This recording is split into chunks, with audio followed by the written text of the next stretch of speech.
be right here now. That's been, let's see, shoot, okay, 53 and 93, let's see. See if we can find it. It's been, oh, And where is it by?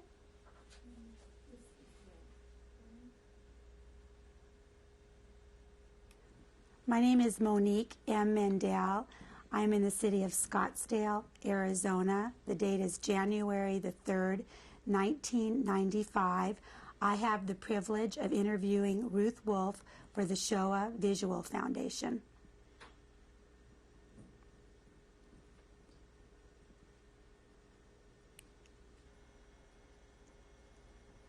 Could you please tell us your first and last name and spell your last name?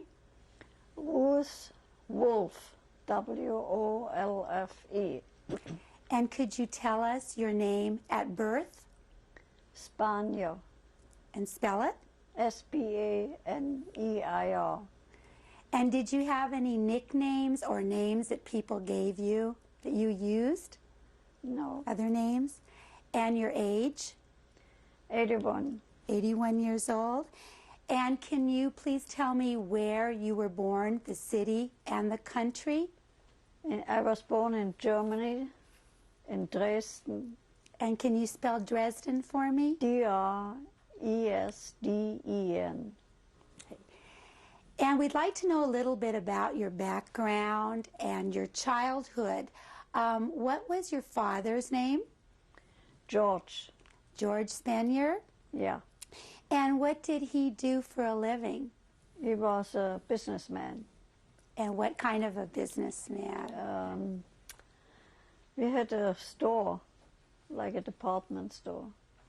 Can you Small tell? one. Do you remember going to the store when you were a young girl growing up? Yes. Did you help him, or? When I was a little older, teenager. And was that the only department store in town? No, no, no. So we had competition? Yeah, we had. Yes. And your mother's name? Ida. Ida? And Yeah. how do you spell that? I-D-A. And did your mother work, or? No, my mother didn't work. And did you have any brothers and sisters? I had one sister, and her name is Ilse. And how do you spell that? I-L-S-E. And was your sister older or No, younger? she was 2.5 years younger than I am. Younger than you. And so can you tell us a little bit about your family and what you did when you were growing up? Oh, we went on trips, Vacations? you know, like on the Ostsee, and when we were children. And it was like a resort on the Ostsee, where we could play in the sand, and then we went to school together, because she was in the same school than I am. And we both were in Bakorpa. We played handball. And Bakupka Handball. stands for, what does Bakupka stand for? What does that mean? Handball? Handball. It is similar like soccer, but you play it by hand. The rules are practically the same. It was the Bakorpa. You heard about it? No. Yeah, it was a Jewish sport Jewish sport. organization. Yeah, we had two. And did you do any other things at school or in the neighborhood with your sister, your parents, and your friends? Yeah, we had friends, non-Jewish friends, and Jewish friends. We got together. You know, you play like kids play. Yes.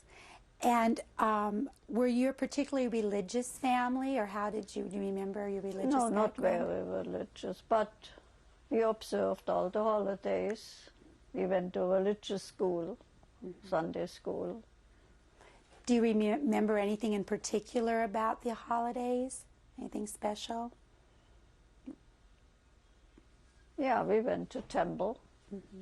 Then we observed Hanukkah, 8 days of Hanukkah and Pesach and Rosh Hashanah and Yom Kippur. We went to school.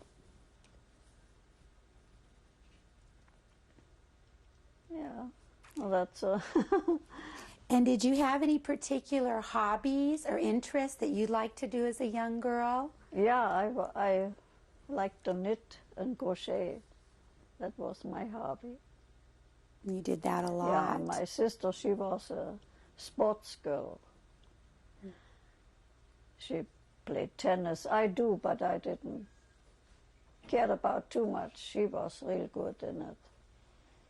Do you remember any of your close friends during your adolescence that you want to talk about? My Jewish friends, Or any friends that you had? yeah, most of my Jewish friends, they all went to one of the camps. And my non-Jewish friends, I don't remember anymore You don't remember. what happened to them. When did you realize that something was different leading up to the war? When did you remember things were beginning different in your hometown? Things were leading up to the war. When did things you mean change when for it you? changed? Yes. Yeah, when Hitler came to power, the first thing he did, he gave us all that star. And how old were you then? How old I was a teenager. After a few years, not right away he did it, but after a few years he gave us the star. We had to walk around with a star. I still have one home. And then we couldn't go out after 9, I think it was, anymore on the street. And when the war started, then we got rationed on food. We were the first one. And it got worse, and then came the Crystal Night, where they destroyed the synagogues and the Jewish stores and all that. And then there start people moving to camps. And do you remember anything else leading up to that you'd like to talk about? I don't think so anymore. What else? There was plenty. So what happened to you and to your family once they started deporting people to camps?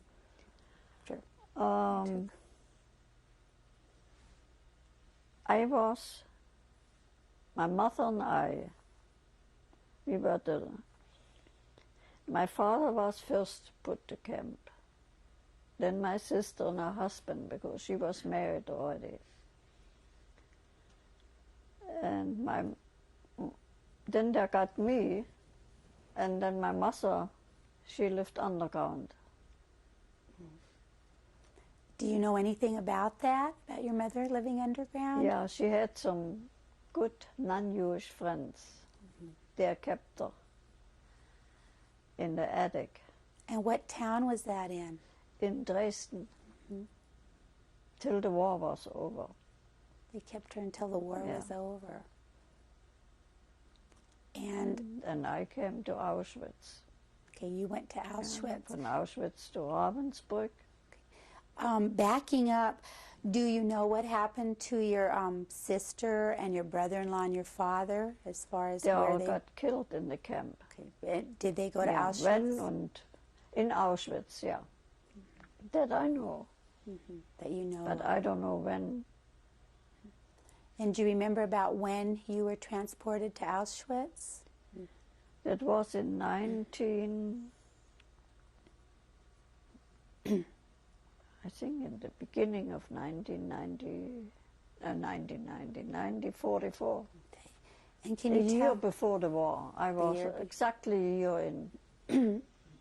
And can you tell me a little bit about how that happened and what it was like to be transported, your journey? They just picked you up from your home. And They put you in a...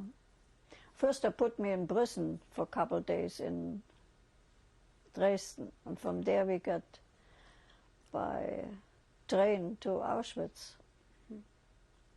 and how long of a journey was that? I think it was 2 days. 2 days. And you were then separated from your sister and your father? I never saw them You never saw them in again? Auschwitz. You never Mm-mm. saw them. And then Maybe they were dead already. I don't know. You don't But know. I never saw them. And were you with any of your friends or your neighbors or in that transport? Or Yeah, some were transported, but not some earlier, some maybe later than I am. But I never saw them. and what happened after you reached Auschwitz? Happened what? What happened after you reached Auschwitz? Can you describe what happened to you? In Auschwitz, the first thing they shaved my head, my hair. Then they got me the number. You do have a number. Could you show it to us? Yeah.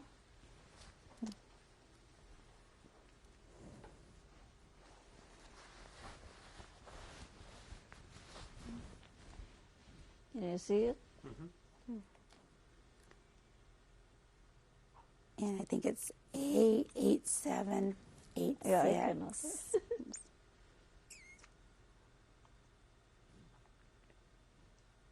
Thank you. Some had it here. The one who came in earlier, they put him here, and then they put him here. You got him?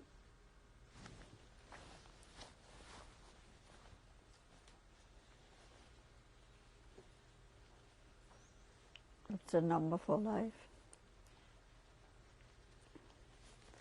And after you got your number, can you then describe what happened? What we had to do, or What you had to do, or yeah, we had to work. okay, you got assigned to work, and what kind of work did you do? Usually we had to dig fields and everything what there was to dig. So you In the morning, first thing was you had to get up at, I think it was 4 o'clock, and there was countdown. You had to stay outside in all kind of weather, whatever it was. And they counted if everybody was still there. And then usually they picked out people at that time where they had to go to the shower.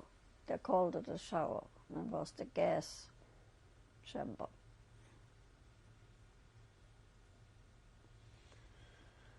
And then you had to go to work. and did you know that that was a gas chamber by that time? Did you know? Not in the beginning. Not in the beginning. They said you go to a shower. No. Later on, I knew. And how? Because Oh, I'm sorry. Go ahead. Go ahead. word got around, you know. But in the beginning, I didn't know. Nobody knew, you know. And what was your work day like, and what kind of food did you get? What was your working Food? like? What do you mean? Yes. What kind of food did you?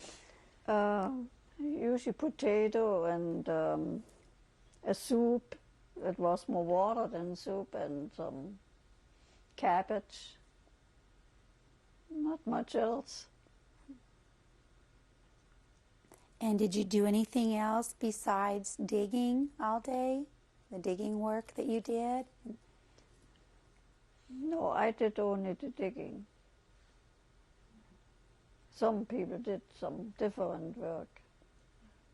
In Ravensbrück, I worked in a factory. But in Auschwitz, you mostly did But digging. in Auschwitz was more digging, yeah. And what were your barracks like, where you lived? My what? Where you lived and you slept when you came Where I back from slept work? in barracks. There were 2 bunk beds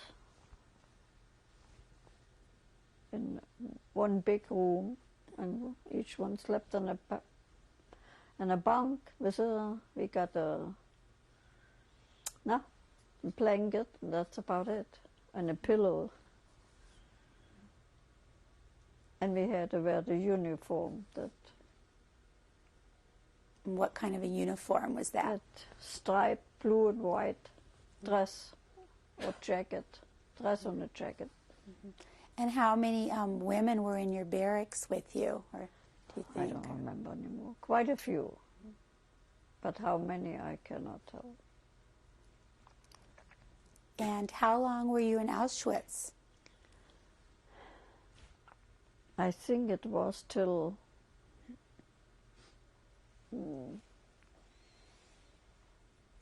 I was in Ravensbrück. I just think about, I think in Ravensbrück I was about 2 or 3 months. So before the war was, when was the war? In April, no?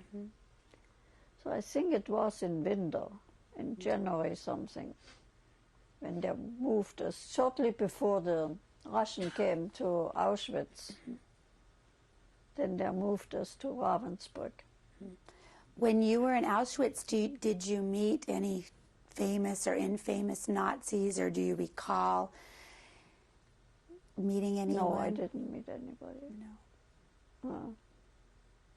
Is there anything else that you remember about Auschwitz that you'd like to tell us, or? No, I don't remember anything anymore. I just, I wasn't there long enough.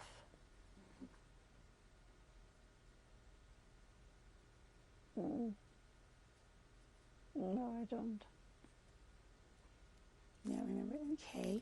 And then after Auschwitz, what happened then? Because you mentioned Rosenberg. What happened? Yeah, they transported everybody in different camps. I went to Ravensbrück. You were transported. The other ones went, I don't know. Okay. And how were you transported? By train. By train. Yeah. And do you remember that journey? Yeah, that wasn't too long. Same thing, the same journey like when I went there. And how many people do you think were with you on that journey? How many? A lot of them. Hundreds and hundreds. Of women? Yeah, women. They were only. I was in Birkenau. Auschwitz were the men, and Birkenau were the women. And when you got transported in freight cars, and they made them full. We almost had to stand up. We hardly could sit. And did they tell you where you were going? No. Where you were being transported to? So you They had didn't tell us anything. So once you arrived, what happened? Then we got in our barracks again. And then Then we were assigned to work. And there I worked in a factory. You were assigned a factory? Yeah. Did they ask you if you had any other skills, or they just put you to work? No. They didn't ask you. They just put you there. And what kind of work did you do? They made some for the war. What was that? Oh gosh, what did they call it? For medication to put in, I don't know, they had some little bottles.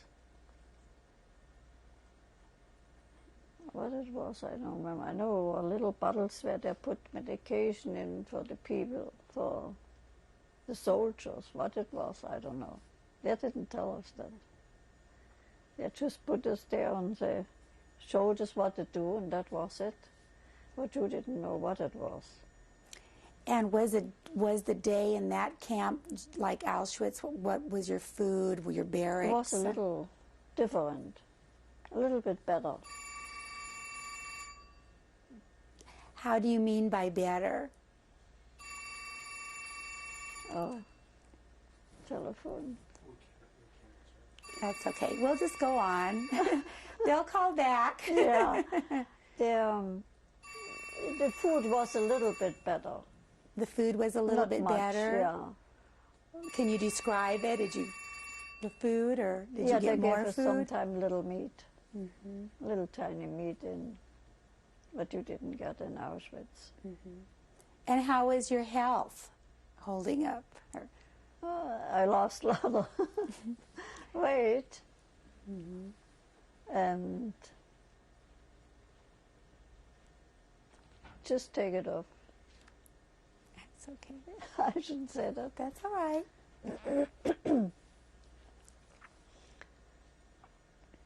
And yeah, this was a little better.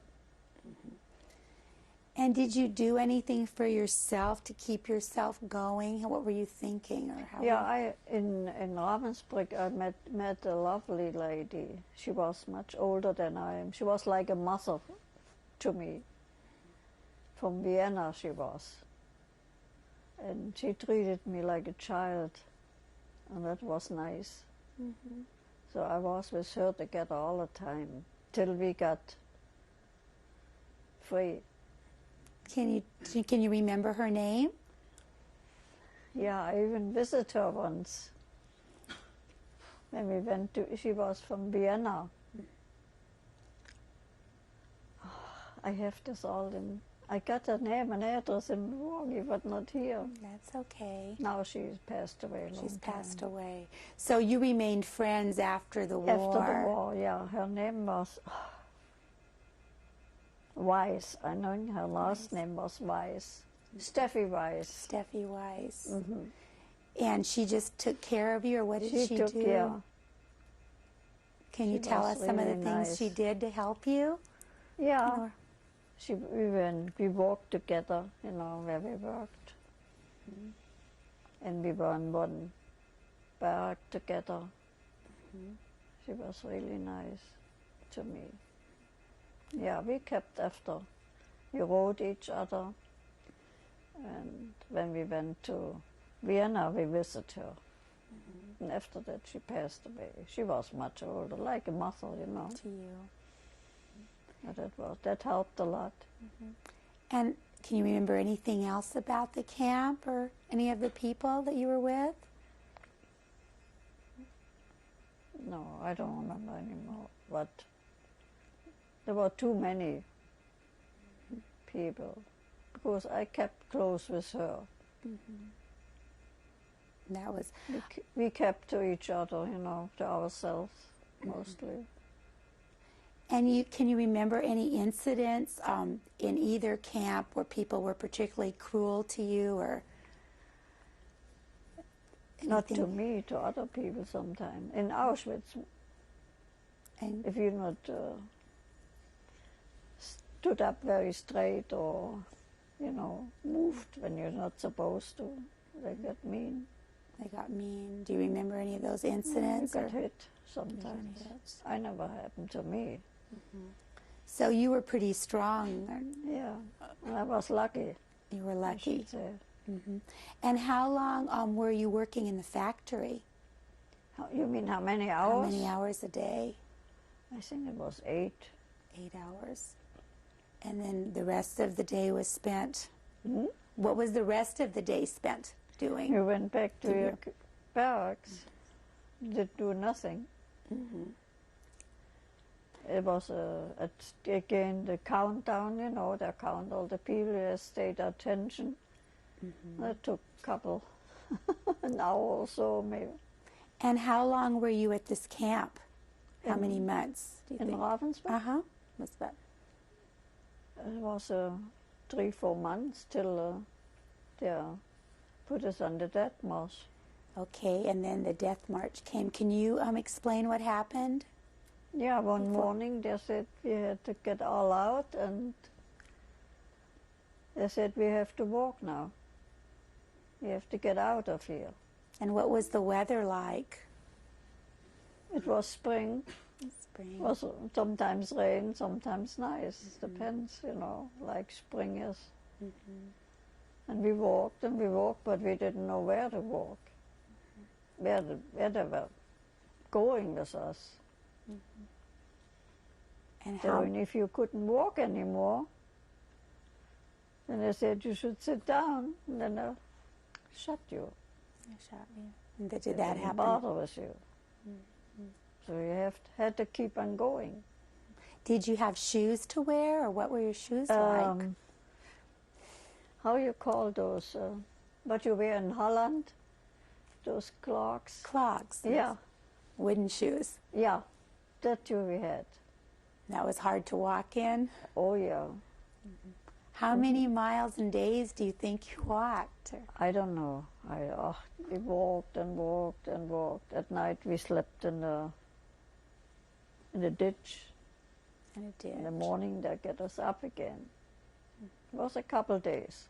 A couple of days. And were you given? Till they ran away. All of a sudden they said they had to leave. The Nazis said they had to Yeah, leave. the guards, the women or the men. Were you aware that maybe you were Then we freedom knew was something coming? was wrong. Okay. Up to that point, you didn't know. You just knew you No. were walking. Yeah, we were walking. We thought we maybe they transport us to Czechoslovakia, to the Theresienstadt. That's what we thought. But till all of a sudden, they left. They left us all by ourselves. And how many of you think there were when they left? Hundreds and hundreds. Yeah, Hundreds. somehow, And these were all women that were all marching? women. All women. Marching. And then the Russian came. And then the Russians came. So the Yeah. Russians liberated Then we saw you? this Russian soldier. They And- gave us food and to eat. They gave you food. Yeah. And then how long were you still there? Did they take you somewhere, the Russians? Yeah, they brought us to houses. They took those family out and put us in. They had just to leave the house. They gave us food, and then they asked us where our hometown is. And how long were you in the houses? A few days. Yeah, I think it was at least almost a week. And then they asked us where you want to go and you want to go. And I said, I want to go back to Dresden. So they put me on a train to Dresden. And so you're in these people's houses for approximately a week. Mhm. So you were in the people's houses Yeah, for a because week. Dresden was already under Russian. It was before we got, from the Russian.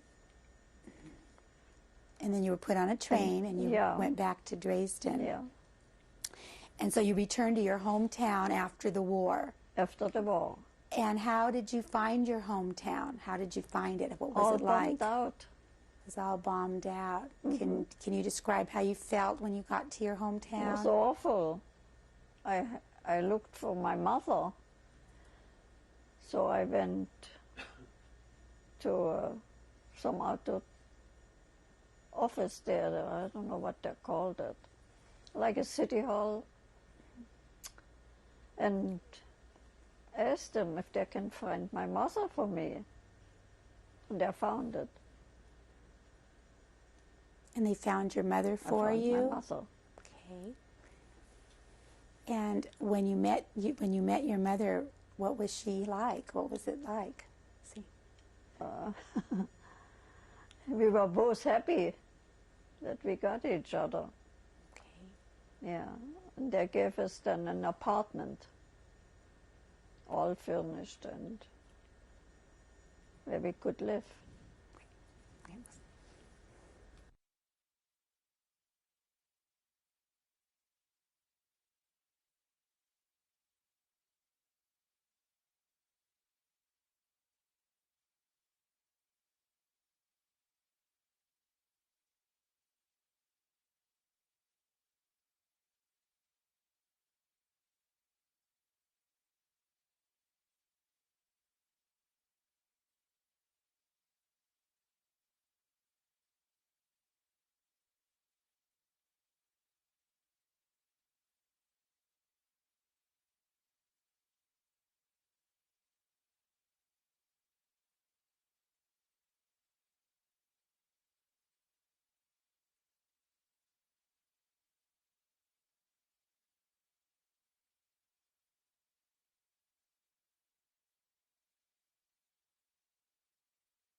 am conducting an interview with Ruth Wolfe on January 3rd, 1995 in Scottsdale, Arizona, USA.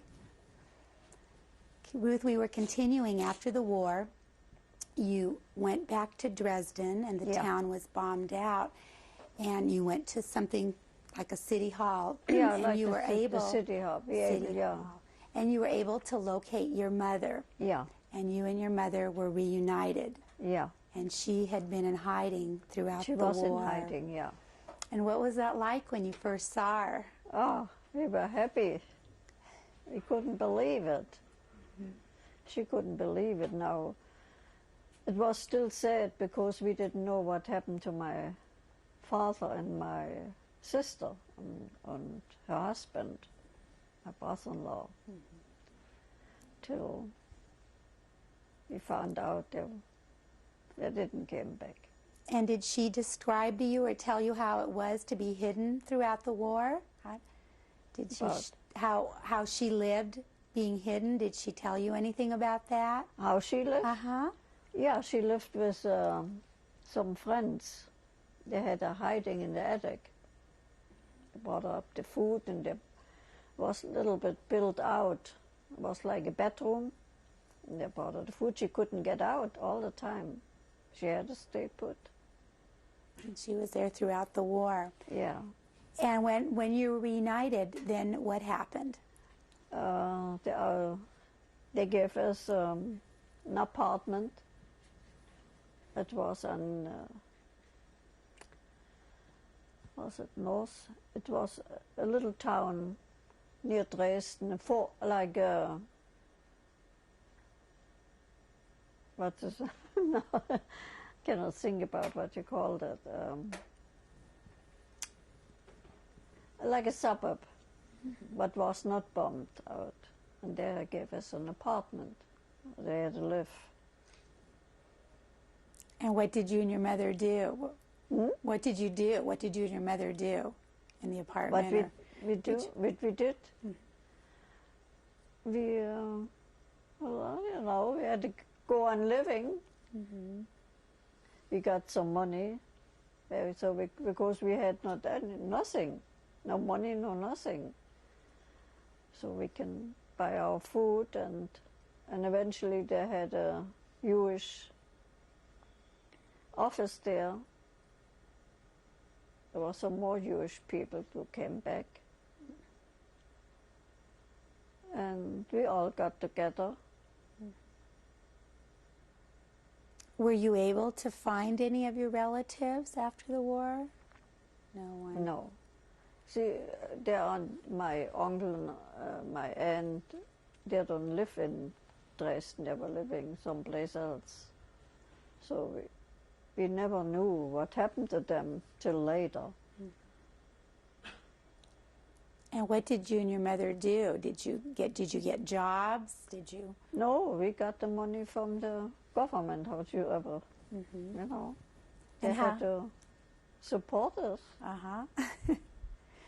And what did you do after that? How long did you and your mother live there? I lived there till 1946. And then I went to Berlin because when I got my visa from Berlin, I went to the United States. And during that time, did you meet anybody, or did you get married, or did your mother? No, I met my husband before the war. Oh. And you And he went in 1938 to Cuba. And he wanted to get me over, but my quota number was so high. And the war came, and that was it. So after the war, he read in the paper here, in the Aufbau, I don't know, you heard about it? Yes. That I was a survivor of Auschwitz. So he got in touch with the Aufbau. He wanted to know the address, and he wrote me. And then he got me over. And did your mother stay in Germany? She came later. She came later. And where did you go after to meet him? My husband Uh-huh. to New York. You went to New York. Yeah. You met him in New In York. 47, I came to New York. And then you were Then we married? got married. You were married. And then when did your mother come? She came in the 50s. In the 50s. And at that time, were you able to locate anybody else No. from the war, from your No. family? They're No one all- else? I know they were all gone. And then you came to New York. Yeah. You got we married. got married. We And- lived in Rosendale. Okay, can you tell me your husband's name? Irvin And Wolfe. Wolfe, yeah. And you were married in 1947 47. in New York. And what was that like? What was your life like in New York after you were married? How I liked it? Did you I like it, or loved how it. was your life like? Did you do anything, or did you have a Yeah. profession? I went we lived in Rosendale. In Kingston, I went to work in a factory in the beginning. And I made some sewing cuffs on shirts. And And- there I met some other friends. I made friends. And what did your husband do? He was a salesman for a company in New York. He had to travel. And how long did you live in New York? From New York, my mother and father-in-law there moved to Anaheim, California. And eventually we went there. See, my father-in-law was a cattle dealer, and it was good for him there. And so we thought we moved there too, but my husband couldn't find anything. He quit his job in New York, and so we went back to the Middle West. He got in touch with his old company, and they asked him if he wants to come back. He said, yeah, I want to go with you. And then we went to Milwaukee. That's where I'm still Settled. living. And you're still living in Milwaukee. Yeah. So you live 4 months out of the year in Arizona because it's nice and Yeah. sunny, and then the rest of the year in Milwaukee. And you settled in Milwaukee, and did you work there, or is that? In the beginning, yeah, I worked at an insurance company, a fire insurance company, for a couple of years. But then when Roberta got a little bit older, Okay, that's your daughter That's my Roberta was daughter, born. yeah. What year was that? she was born in 50, and I think I worked there for 2 or 3 years. And then I stayed home when she had to go to school. Okay, so My husband didn't want me to work anymore. and she was born in 1950. And is Roberta? She was in 50.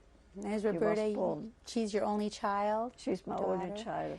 And how long did you stay in Milwaukee? How long How long did you live there? who, Roberta? or me? With your family? Till she got married. Okay, till she. And did you have any other interests when your daughter was growing up, or things you did? What I did? Uh-huh. Yeah, what did I do? Not much. I mean, I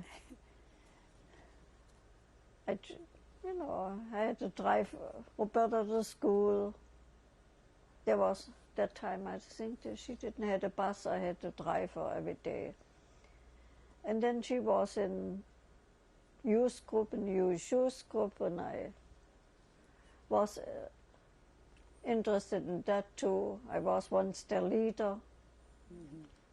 Now there was a lot of driving.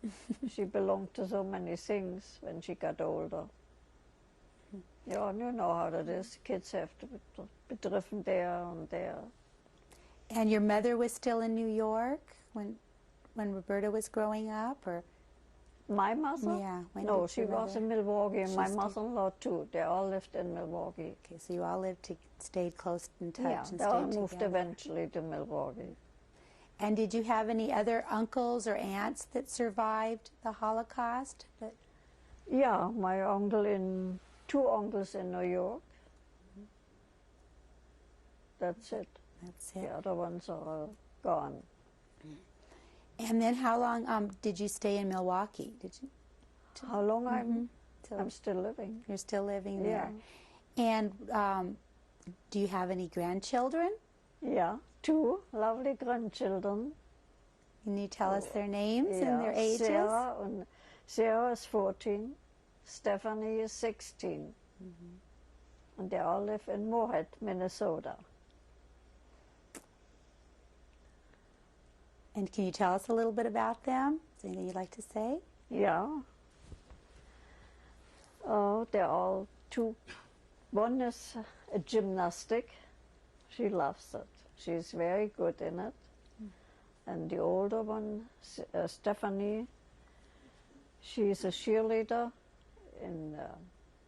for the hockey. For hockey? Yeah, for hockey. hockey games. I mean, hockey players. Yeah, and they're very busy with all kind of things, And do you visit and see them a lot? Hmm? Do you get to visit with them a lot and see them a lot? Yeah, a couple times a year I go there, or they come to Milwaukee, or they come here. And when did your husband pass away? He went to My Chuck husband Hunt? passed away in 87. 1987 Yeah, he passed away here in Arizona. in Arizona. Yeah. And is there any special hobbies or interest things that you do now? Now, playing cards. You're playing cards? Yeah. No, and I go swimming a lot when it's a little warmer. Right now it's too cool, but I swim a lot. I love to swim. We have here swimming, water exercise. I go there, but it doesn't start about mid of January, so then I go down. And is there anything that you would like to tell your family or tell other people about the Holocaust and what happened, and any message that you have to people? Yeah, people should never forget it. Not say it didn't happen, like some people say. It never happened, but that's wrong. Everybody should remember that and not forget it. But you never know if it can happen again. And would you like to show us some pictures of your family? I know you said you had a few. Some of them are back in Milwaukee Yeah, near they're their all home. in Milwaukee. Would So- you get them? They're over there. A few. Oh, Ruth, who is this a picture of? who's in the picture? That's my husband, Irwin. And can you tell me what year that was taken or how old he was? That was maybe in 82. And how old was he in that picture? I have to figure that out. He died, he was 69. That was in 87. So he would be 64? About 64? About 64? it's 62, I think 62. he was in that picture. And do you remember where this picture was taken? Or Pardon? where did you take the picture? Or where you? That was taken in Milwaukee. Okay, thank you. Ruth, who is this a picture of that we're looking at right now? That's my father. And his name again? Pardon? What was his name again? George Spanier. And can you tell me about how old he was in this picture? He was maybe in his 40s. In his 40s. And where was this picture In taken? Dresden. In Dresden. Thank you. Ruth, can you tell me who this is a picture of? Yeah, that's my mother, Ida Ida. Spanier. Yes. And do you know how old she was approximately in this picture? Yeah, in her 70s, the early 70s. Early 70s. And where was this picture taken? That was in Berlin taken. I know she was visiting in Berlin. She was visiting in Berlin. Thank you. She's done. Okay. This is my daughter, Roberta Thomason. That's her husband, Tim Thomason. And my two lovely grandchildren, Stephanie and Sarah. They're from Moorhead, Minnesota. You want to say something, my dear? I'm speechless. I think it's different growing up as a child of a Holocaust victim, because you find your life a little bit different than survivor, I should say, than one that wasn't, because you find that things are different in your house. Your mother's one tough banana. She's just a really neat person and gives a lot of love. One thing that I've noticed, she does give out a lot of love to everybody, including her grandchildren and her son-in-law. And I think it's important that she's doing this to help leave a legacy to what has gone on in the past, and to help prevent such things from happening in the future. Stephanie, do you have anything to say? I think she's taught us to hold on to what we have, and it doesn't really matter how much we have, it's what we do have.